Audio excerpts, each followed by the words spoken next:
Hello everyone, Korvoth here, and as usual, chance smiles upon me. It took more than a little digging, but, well, you'll just have to see for yourselves. So shut your eyes and feel the crisp burst of energy flowing through your circuits. This is resistance. Korvoth stared at the lone injured bot through the magnifier. Trap. This is a trap. Just the sort of thing I've been waiting for. Korvoth smiled. You can't go. You'll die. This is your 10th life. One of the others protested at Korvoth. Korvoth handed over the magnifier to its inventor.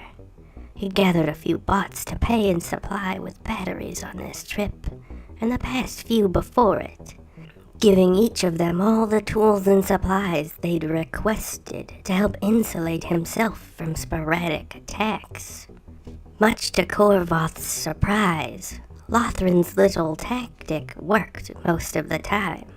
Occasionally, a spy got through and tried to blow his brains out. Sometimes they actually managed it. But working so closely with other bots, trying to extend their lives as much as he could, helping them no matter the cost to himself, it made those he helped extremely loyal and useful.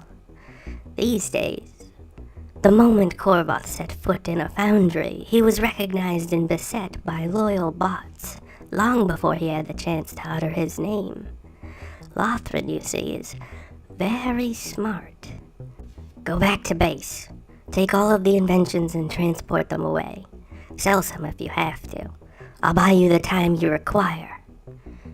Why are you doing this, sir? It is us that should be protecting you. We know where they're hiding. We can attack them now. Some of us will die, but you'll be safe.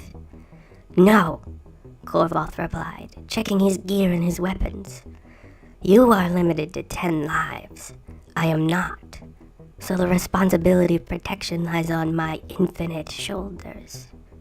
Korvoth stood up, waiting for any of the others to challenge him. You don't know that your lives are infinite, sir, another bot protested. I have no evidence yet that there is any limit at all. Besides, one of you said it yourself. This is my 10th. I'll leave for a long time, as each of you have told me before. It's up to you to hold on and spread the name of Korvoth as much as you can, to pass on my inventions and make more of your own.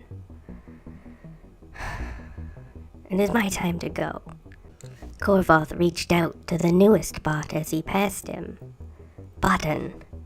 The magnifier works just as you intended. Excellent work. I'm sure it will be passed on long after the energy has faded from your circuits for the final time. The bot looked up at him, beaming with the pride and value of his invention. Korvoth turned to them all one last time. Hopefully, I'll see some of you again.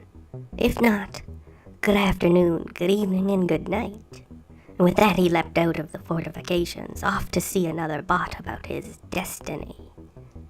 Korvoth marched slowly across the vast, empty stretch of compacted scrap, turned into a rolling set of fields, the chained bot trying to flee from Korvoth's approach.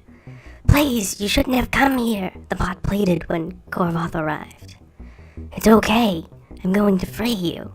Korvoth bent down, taking a tool from his belt to slice through the thick chains welded around the bot's legs. No! You don't understand! I'm the trap! You shouldn't have come out here, Korvoth. Next time, don't fall for it. There's nothing you can do for me. Nonsense. I will free you. That is all there is to it. No! You don't understand! The bot screamed in rage, lunging to push Korvoth back with all the strength in his servos. It was this act, and this alone, that spared Korvoth the brunt of the explosion. The other bot practically disintegrating before his photosensor eyes, his own legs tattered beyond possible repair. his stubs sparking, gunfire beginning to ring out all around him. Korvoth couldn't even begin to contain his awe.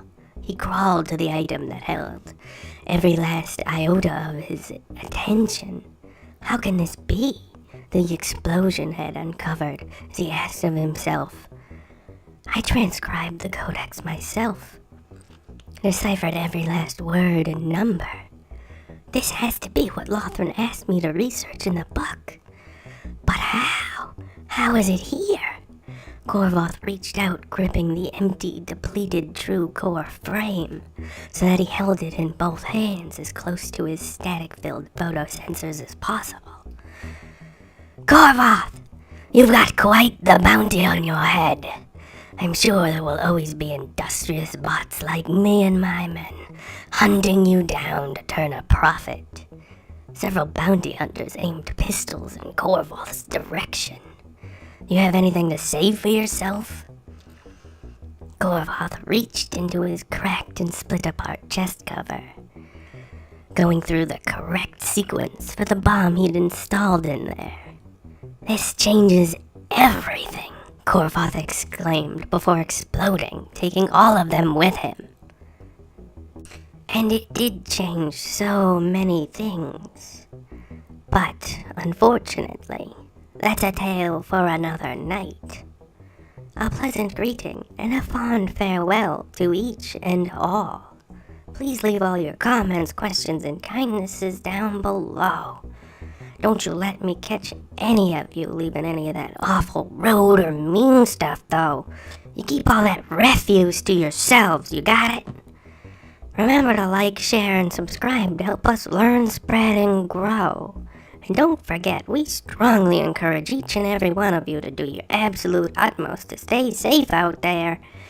Good night and good luck, everyone. You'll need it.